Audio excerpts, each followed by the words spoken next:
In today's video, I'm going to teach you how to add to bag in American Eagle. By the end, you'll confidently pick an item you like, choose the right options, and make sure it's sitting in your bag, ready for checkout. Start by heading to the American Eagle website in your browser. When the homepage loads, you'll land on the main dashboard. Think of this as your starting hub. Across the top, you'll see the main menu with categories. This is where you can quickly jump into the parts of the store that interest you.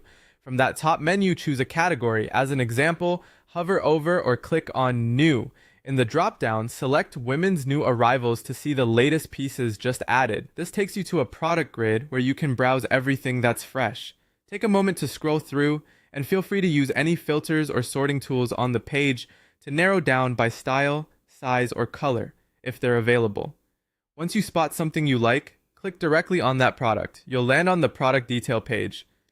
Here you can get a closer look at the item. Move your cursor over the product photo. It should turn into a magnifying glass.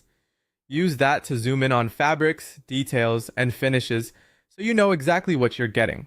Cycle through any additional photos to see the item from different angles or on a model.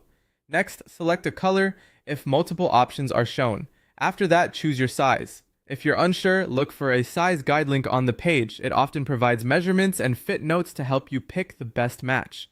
Keep an eye out for size availability too. If something is grayed out, it's likely out of stock. Then set the quantity you want. 1 is the default, but you can increase it if needed. When your color, size, and quantity are all set, click Add to Bag. You should see a brief confirmation either as a pop-up or a side panel letting you know the item has been added successfully. If you don't see that, give it a second or check for any error messages. Sometimes a size must be selected before the button activates. To make sure everything's in place, click View Bag. This opens your shopping bag so you can verify the exact item, color, size, and quantity you chose. If it looks good, you're all set and ready for whatever you want to do next. That's it. Simple, clear, and quick. Thanks for watching and happy shopping!